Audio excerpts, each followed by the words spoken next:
Yeah, so you got to be careful. My mom used to be like, don't be out here sneaking around with these boys because they might be related. You need to let me know who you're talking to. Is it that small of a town? It's really that small. We need the fellas to step it up. Like, come on. It's not that we don't want to be in relationships. We just are not trying to take care of a grown-up. But the bar is so low. I'm not going to lie. Like, the bar is really low. The bar is so low. Because the thing is, if I'm going to take care of you, then you got to listen to me. And my farts really do not stink. They don't. Smell like roses. What's up, y'all? It's your girl, Muni Long, and my new project, Revenge, is out right now. Hey, yo, Nyla, we need to talk. What's going on, guys, and welcome to another episode of We Need to Talk. Today, I have a very special guest in the building. We have Muni Long here. Hey, y'all. How are you? I'm well. How are you? I'm good. I'm excited to have you. I'm excited to be here. Now, you just dropped a new album, Revenge. Mm-hmm. Talk to me about Muni in her revenge era. I'm definitely, if I was going to be an evil villain, this is definitely, I would say, the genesis of that. I spent a lot of years, just being nice and, there's nothing wrong with that, but it only gets you so far, right? It really gets you stepped on. Yeah. And so, for me, it's not actually a villain era, in the sense that, I'm not the same person that people knew, but, my villain era is just having boundaries. Just standing up for myself, telling people no. If I don't feel like doing something, I do not care what you got going on. I said no. And it's so crazy that that's considered a villain era, right? It's just having standards. So yeah, that's definitely where I'm at. That's so true, especially as a woman. I feel like you're almost expected to always be there or to say yes or to just deliver on tasks even outside of not wanting to. So I am inspired watching you in this journey only because as a woman I can just relate. Not just as a woman, as a black woman. Yeah. You're expected to just be happy to be allowed. You should just be happy we don't have you somewhere cleaning up. I'm being so for real when I say that. It's almost like there's no way you could be that smart, that pretty, that talented, that resourceful, that valuable. And how dare you know it? Oh, my God. No. How dare you ask for somebody to pay you what you weigh? You should just be happy that we even let you in. So that's a whole struggle in itself. That is. So what would you say is what was the moment of the root of the origin story? Where you was just you know what? No, I'm not having this. Would you say it actually started with releasing Hours and Hours? Nah, it's just I literally have tried everything. Tried every which way. I tried, being kind, giving people a chance, starting out, giving people A-list treatment when they are just starting out. People will take advantage. They will literally run you into the ground. And then it becomes entitlement, and it becomes, you have to let people earn it. You have to let people figure it out on their own, go through the journey on their own, because if you don't, they won't appreciate it when you give it to them. And I also, realized when I need people, they weren't there for me.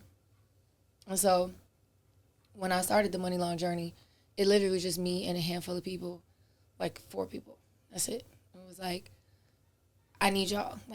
Do this with me. And even there was some difficulty there because I have such deep, vast dreams. A lot of the things that I did over the last year and a half, most of the people that I started with did not believe that I could do it. Which is crazy, right? Because if you didn't believe, why would you be a part of this? Why would you be a part? So they believe to a certain extent. Mm-hmm. But even myself, I out-achieved myself in the sense that, the stuff that I wrote down in my vision board, my vision board in my manifestation journal, I wanted it, but I also didn't realize, how it would come and what it would feel like when it would come and the impact of, I think I have on my vision board 5 weeks at #1 on Billboard, and I think Made For Me did 4. So it's you don't actually understand how impactful things might be when you actually achieve them. And so it's not just the having of the thing or the getting of the thing. It's the nurturing and the responsibility of the thing, you know, and how it makes other people react towards you. Dealing with all of that weight and like me being who I am and people expecting me to come in the room and be a certain way, be rude, be demanding, and I'm just a chill guy. You know, where's the brush? You know, literally, I'm just chilling. Yes. You know, I don't want to bother nobody. I just, you know, let me get my little tea and my whatever. I'm cool. Yeah. And I think it just becomes like this immense responsibility to be somebody's projection of you, like to fill that expectation when really it's just like, nah, you know, actually, no, I don't want to do that. I'm gonna reserve the niceties for the people who deserve it, but I'm here to do a job. Like I just saw something on TikTok the other day where the lady was saying that I no longer have the privilege of using the time in the space to express my gratitude. I have to come here ready to work. I'm here to do a job. Yeah. And so when you give, I'm just happy to be here. I can't believe I'm here. Thank you so much for a seat at the table. It makes other people second guess. Like, wait a minute, should I be following this person? Because they don't seem like they're too sure. So walking into a room and understanding, like, no, this is my position. Yep. This is what I came here to do. Here's the agenda for the day. Thank you so much for everybody for their contributions. Here's what you go do. Da, da, da, boom, break. Like, it's just a different mindset. And I think, again, not necessarily a villain era, but when everybody used to you being so polite, you know, hunky-dory, when you get serious, they get offended. Yeah. They never like assertive women. Right. They never like assertive women. But all you're saying really is just being a leader and leading your own vision. And, you know, especially, you know, someone who has a resume of writing for other people and helping other people's visions come to life. Like, it's so admirable to watch you bring your vision to life. And especially, like, in music, I feel like we're oftentimes, and by we, I just mean really all women in music, I feel like we're always the muse of somebody else. Like, you know, such and such helped me create this project. Or, like, whatever the case may be. So, yeah, I just think the cool and unique thing about you is just really being able to flex your voice because you can, you know. We need it. But you talked about a lot of things on the project that for some of these songs, I'm like, all right, I know she didn't really, this is one isn't personal, but it hit me, which is 30s. Mm-hmm. I'm like, man, everybody always tells you you're on a clock, like, especially as a woman. And then I'm just like, I had this conversation with my mentor, Angie Martinez, and I'm like, man, you know, I'm getting up there. Like, I do want to have a family, and I do want to have a career, and blah, blah, blah, blah, blah. And then, like, I gave her, like, this whole speech. I'm damn near about to cry having this meltdown. And she's like, yo, it's a fake clock. Like, you're fine. And then I'm like, all right. But talk to me just about the record 30s. Did you pin it? Was it, like through people you know? Like, what's the story? Yeah, no, that was the first song, actually, that I had towards this project. I was, like, 8 months pregnant still. And just thinking about, like, man, I don't want to be by myself. Not necessarily that there was any clock, but just like trying to explain what that ominous feeling of like, am I ever going to find somebody? You know, especially as a hardworking, you know, young adult. It's like, I don't have time really for a relationship. I barely have time to like get a good night's sleep, you know. I think so many people relate to that from early 20s to 40s and 50s. They're just like, yeah, no, definitely understand. I think also, too, it's like you just want somebody to share it with. That's it. You have all these accomplishments. You want to have somebody to be like, good for you, good job, babe. Like, you know, or help take your mind off things, ease your mind. Like, if you had a rough week and, you know, let's go on vacation or let's have a movie night or let me cook for you. So I think sometimes there's a void that is, you can't fill it with family or friends. Like there's an intimacy that's had with a lover that you cannot get from anything else. And I think sometimes people forget that in this like feelingless, cold, numb. Yeah, like, you know, just situationships and just humping on people. Like, you know what I'm saying? Yeah. Sneaky linking and all that kind of stuff. You know, that's not for me. I can't do it. No, it's all distractions. All distractions that lead you nowhere. I'm not a fan either. But okay, and then let's talk about...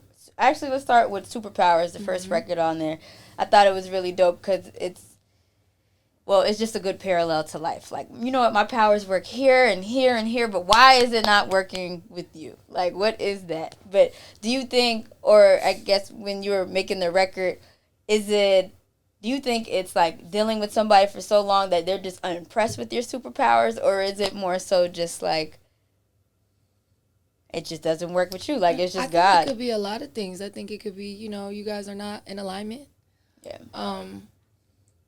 It could be that, you know, sometimes people are just magnetized to you because of your light. That doesn't necessarily mean that they can match, you know, your emotion. Yeah. I think sometimes I seen this. I'm on TikTok way too much, girl. But I seen this TikTok last night. The girl was like, I just want to be held. Even if it's at gunpoint, I don't mind. And I was like, girl. And I commented, I was like, the crazy part is sometimes you got to be held back to get held down. You might not really want that.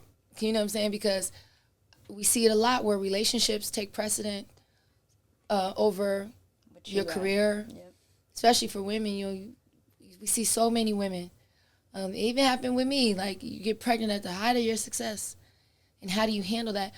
Luckily for me, I have a beautiful support system, my family, you know, to help me, and they bring him wherever I'm at. And so, you know, there's so much that goes into a relationship that, I don't know, sometimes I feel like maybe that's not actually what you want, you know, like the reality of it. It's a lot of hard work. It's a lot, yeah, it is a lot. And the longer you're in it, the harder it gets. It doesn't have to be.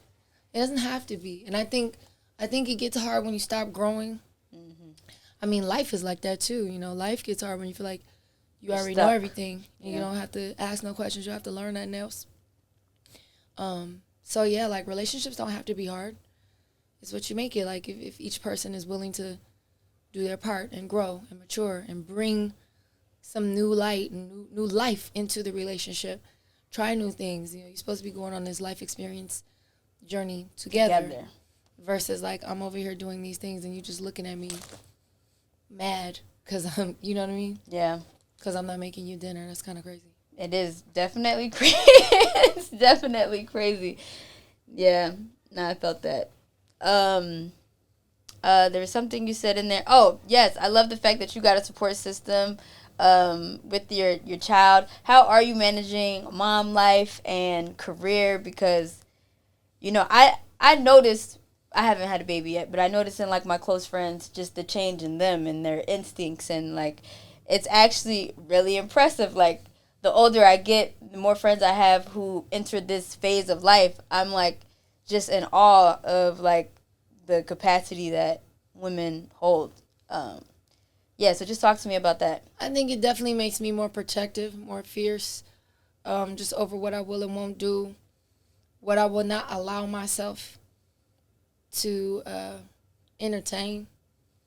Just because I'm just like, yeah, no, that's not, I don't feel like that's going to help, you know, the next generation. I don't want to do that. Yeah. You know, I'm very specific about how I want to be perceived, even before having a child.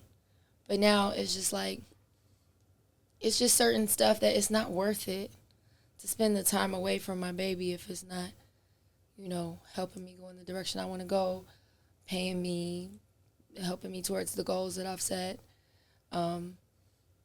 Yeah. It just helps me to be able to, like, stand on business a lot more. I also think there's a certain amount of, like, unspoken respect that you, when you become a mother, where people just know not to play with you. I don't know what it is. It's like, maybe it's the hormones or, you know, I have no idea. But, like, it's certain stuff, like the tone of my voice when I say certain stuff. they'd be like, oh, she a mom. Right, she not playing. Yeah. I like that. Yeah. And I can see that happening. Talk to me also, you mentioned, like, just in regards to, like, relationships, and I don't know, you say a lot of people don't really realize what it takes to be in one. And, like, what is your take on relationships now, I guess is what I'm asking you. Like, especially being a career-driven woman, and we live in a sensitive masculine era. Like, I think the girls are waking up. I think relationships are beautiful when they work. Yeah. But I think, you know, there's a lot of toxicity that exists within, like, the idea of what a heterosexual relationship should be and should look like, speaking from that perspective, because that's my truth. I think that we just not putting up with it. I saw a TikTok where a young lady was like, I feel like what people are realizing now, that a lot of staying in a successful long-term relationship is really just women putting up with a bunch of bullshit. You know what I'm saying? Like, you looking at other women, entertaining other women, spending your money on other women, you know, not pouring into your home, wanting me to cook, clean, do all of these things. Now women are the breadwinners, and it's just like, fam, you don't got to do it. Like, yeah, you're not even, you supposed to keep me up, sweeping me off my feet. If you could, as long as you're doing that, I wouldn't mind. But you're not even doing that, baby. You ain't doing that. You don't want to buy no flowers. The bottom line. You don't want to do nothing. Yeah. And you want me to support you, cook for you, clean for you, give you some. Yep. What is the benefit here? The math. The math is not. Yeah, put the numbers and stuff around my head. Like, I am confusion. Yeah. You know? And it's becoming more and more where women are just like, yeah, I'd just rather stay single, because if you're not helping me to elevate, if you're not pushing me towards my goals and my dreams and helping me, yeah, why am I with you? And especially not if you expect me to support you, because that's crazy. Not one lie told. Yeah, we're in agreement there. Like, we need the fellas to step it up. Like, come on. It's not that we don't want to be in relationships. We just are not trying to take care of a grown-up. But the bar is so low. I'm not going to lie. Like, the bar is really low.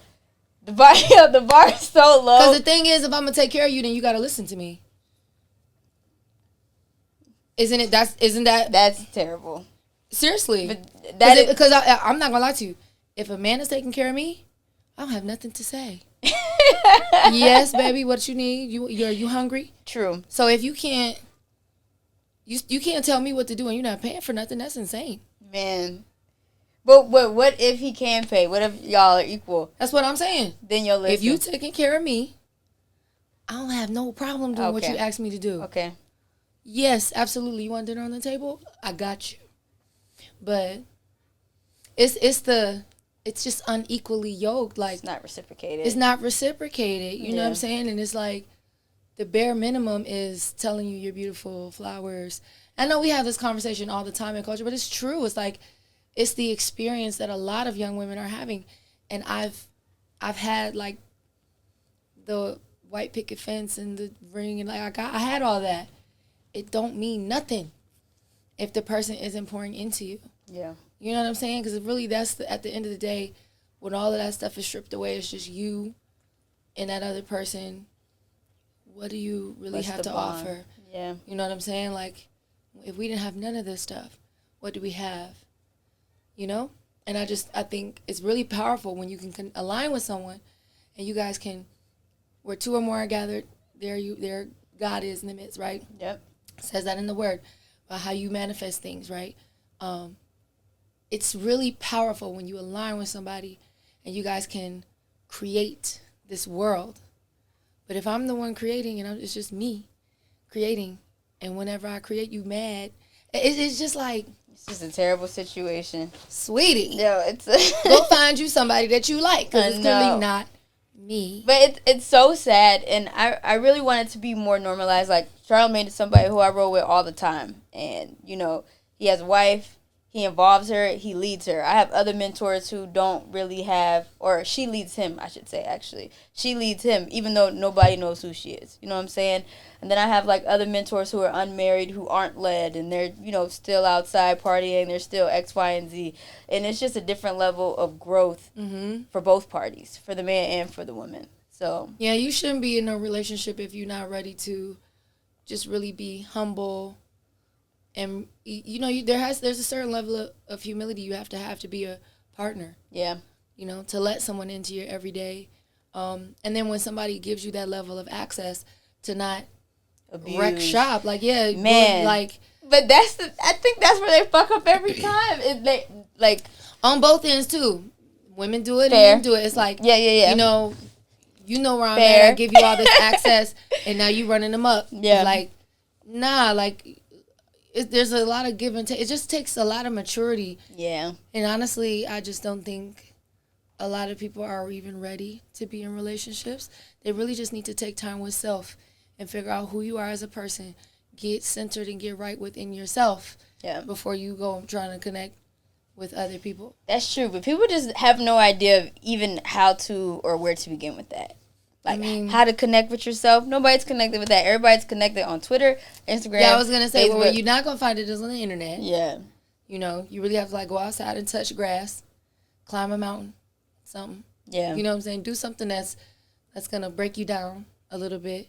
Even just exercising every day, eating right, treating yourself with a certain level of integrity. And then when you get into a relationship, you have at least like a foundation, you know, to pull from. Yeah. It's very important. I know it sounds like, you know, preachy, but it's coming from somebody who's been there. You have to know who you are in a relationship. Otherwise, you just become like this congealed blob, and it's just really hard to separate yourself. Makes sense. I guess, as a woman, Money, how did you find your voice? I feel like a lot of women are unfamiliar with who they are because they haven't really had the choice. Because they've been, especially like older generation, they are tied to a man, or, you know, fully got indulged into being a mother, or, you know, like, I don't know. I just don't necessarily feel like young women are raised to, like, have an opinion on things outside of things that are, you know, for women. I feel like I developed this confidence in my inner voice just from being quiet. Like, I'm going to be quiet, and I'm going to write down what I want. I'm going to manifest it, and when it comes to fruition, I know that it came because of this. A lot of times, most of the stuff that people see me doing was an idea that I had, or very few things that have come across my desk in the last few years have been things that other people planted the seed. It's always me planting a seed. And so I think I gained confidence in, I plant this little seed, I be quiet. I don't have to take credit for it. I don't have to let everybody know that it was me. I know it was me, and it helps me grow confidence when I hear that whisper. So the next time I hear it, okay, let me follow that, and let me follow, okay. And you keep doing that enough to where it doesn't matter what somebody else is saying to you or trying to, what costume they're trying to put on you. Because a lot of times people will project onto you like who they want you to be, what they see for you. And I've learned to trust myself enough to where if somebody's saying something and I check it with my heart, my spirit, I just be like, no, I don't think I want to do that. Or I'll be like, let me get back to you. You really do this? Mm-hmm. You really like... No, I really be like... This is how you connect with your intuition. I think about it for a second, and I want to see how it feels in my heart. Like, no. I don't know why, but yeah, no, I don't want to do it. And a lot of times, I'm spot on. Like, years down the line, or maybe months down the line, it'll be something like janky, or, you know, the thing will be nowhere to be found, and I'm like, see, I'm glad you didn't even waste your time. Go over there because it's a mess. And so a lot of times that comes with like resistance and people looking at you like you crazy. Like, you turn things down, and they get mad at you. You know, I really could care less. I don't care, because when you have success, as soon as you have another success, people forget all about that. You know, so you're only able to demand what you can deliver. I say that all the time. Don't be afraid to ask as long as you can back that shit up. You know, so I make sure that I don't throw too much, like, okay, girl, you doing a lot. You better get in that damn studio and make another song while you're doing all that talking. Yeah. But yeah, I think, you know, just finding my voice is simple. Just be quiet and just let it speak to you. I love that. I love it. I love it. Okay, on the show, we play a game called Questions That Need Answers. All you got to do is fill in the blank. Okay. The older I get, the less I care. Okay. You would never believe me if I told you. My farts don't stink. Oh, my God. That was the I'm just a girl ass answer. Like. Damn. Okay.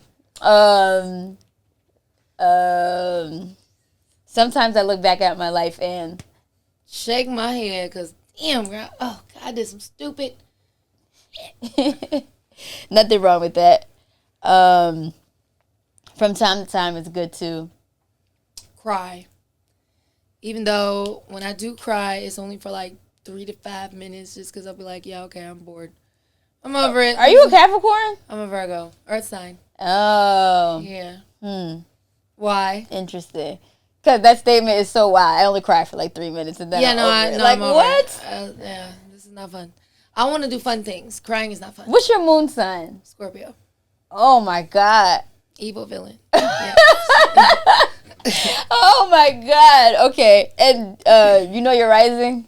I don't. Okay. Because you actually have to know, like, the time of birth. The time, yeah. I don't know the exact time of my birth. Okay, but those two alone, Virgo and Scorpio, that is intense. Yeah. That is intense. Dark. Very dark. I'm not going to say dark.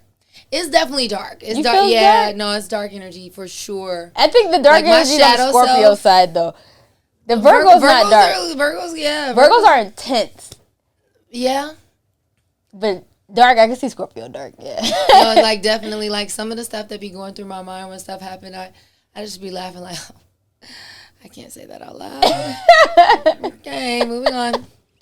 Oh, my God, I'm entertained. Hey, dark humor is great. There's a lot of people out here who appreciate it. I mean, literally, I could be, like, falling apart, and I'll be like, hey, you know, at least...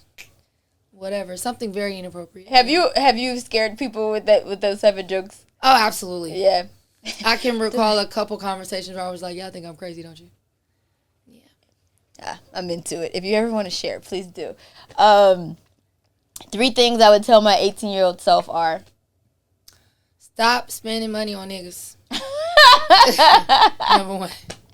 Number 2, take yourself out. Go on that trip. Go on a date. By yourself. Buy that pair of shoes. Don't ever limit yourself. You know, it's just money. You make some more. And the 3rd thing is it's okay to be by yourself. And that goes for friends, family. Just take time for yourself. Lovely. Those are great. My personality trait is... I think I am the best. Virgo my toxic trait yeah. Yeah, I think I'm the best, and I love looking at myself in the mirror. And I just think I'm just so cute, which is really annoying. Period. Yeah, no, because, like, ugly wear. Oh, my God. Muni Long is a character. I'm here for it. I'm a little embarrassed by the fact that I know so little about... where I come from. Okay. Like, my heritage. What are you? I'm a whole lot of stuff. I was raised Black American. Okay. But we got some Dominican in there. We got some Asian, so, like, from India. Maybe some even, like, Asian, Japanese, or Korean. I'm not really sure. Definitely some African from Africa. Fire. But I don't really know much. And also some Native American indigenous as well. So I don't really know much about it outside of, like, I know my great-grandmother was Native American. Her husband was an Indian from India, living in the Dominican Republic, Spanish-speaking. So it's like, there's just a lot. Indian from India living in South America? Yeah, because you got to think it's the West Indies. Oh, okay. So there's a lot of that. That's where you get, like, curry chicken. Right. Curries from India. So it's like, I didn't realize that until I went. And I saw him like, why? Oh. So it's kind of like a big melting pot. Yeah. Down there, like a lot of people got dropped off. And interesting. I mean, really, that's what happened. Yeah. Like a lot of those people just got dropped off and left, and they had to figure it out. That's fire. Well, not fire, but it's fire that that's something that you're thinking about, just because that's something I think about all the time. But I try to do the research or just document as much as possible, you know, while I really want to go on that show. Where they do the DNA Find test? Your Roots. Yeah, like there's like a waiting list to go on that show for like 2 years. Really? Yeah. Dang. I mean, I want to go bad. Yeah. Or if somebody, I'm not spitting in that cup though, because, you know, you saw they be giving away, they be selling your DNA. Girl. I feel like I seen this thing on TikTok where this lady, I know, I need a shirt that say, I've seen this thing on TikTok. But she said she did the DNA thing, and it got her grandmama arrested. Oh.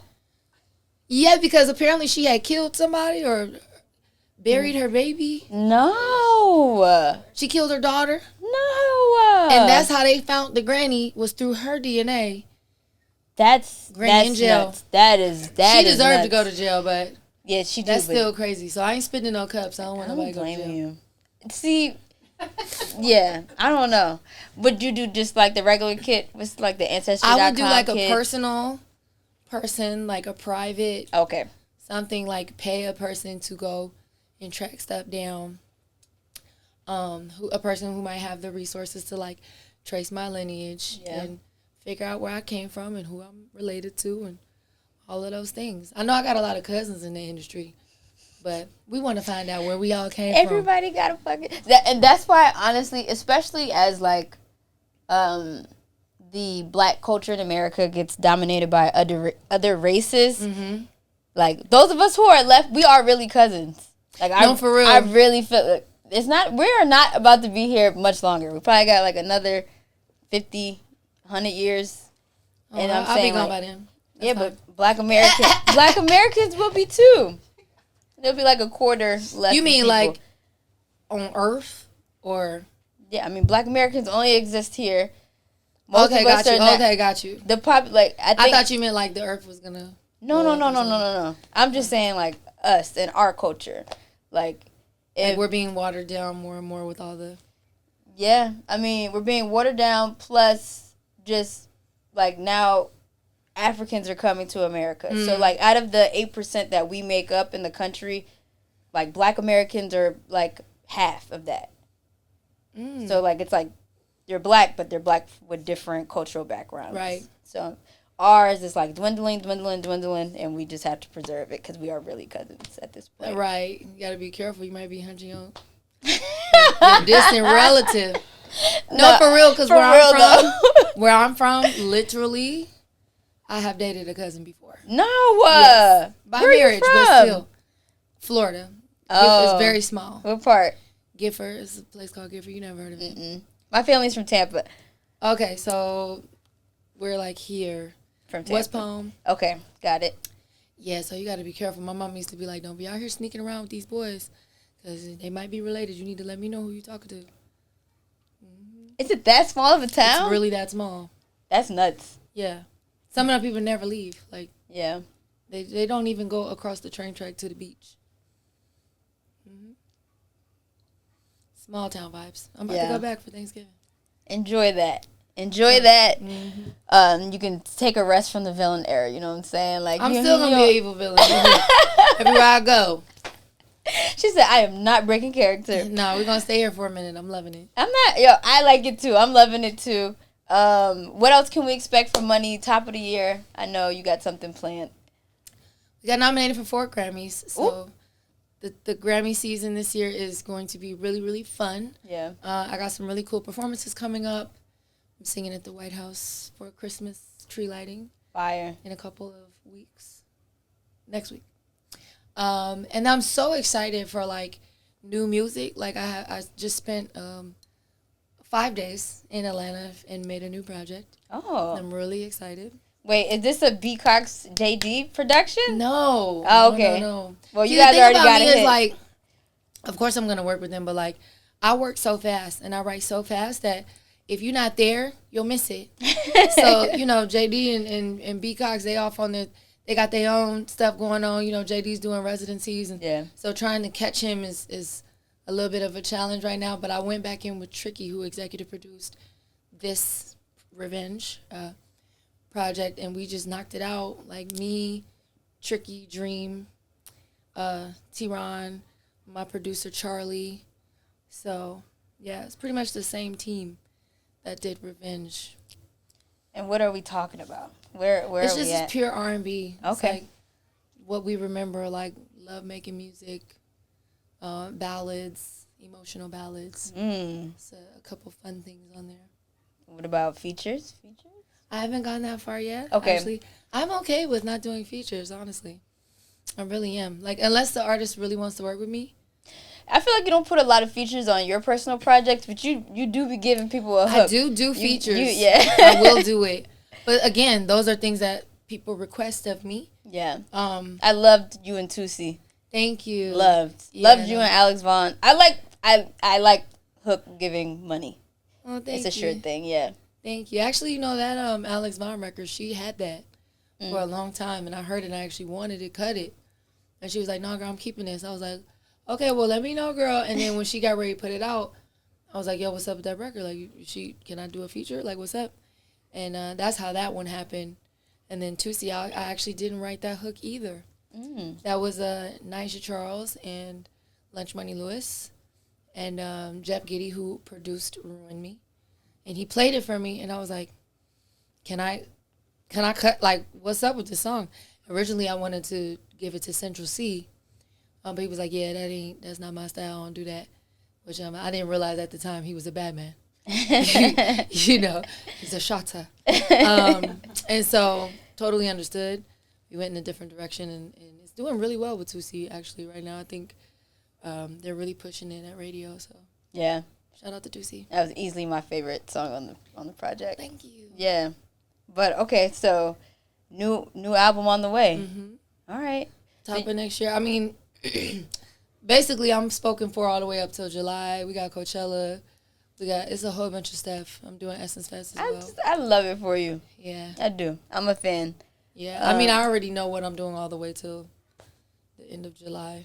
So that's intense. If you want to hurry up and get me on the books, because you're not going to be able to in a couple weeks. Heard you. What a blessing. Well, thank you, Money, for stopping by. Thank you for having me. Yes, of course. Everybody, Muni Long, make sure you guys follow if y'all don't already. Until next time. Peace. And my farts really do not stink. They don't. Smell like roses.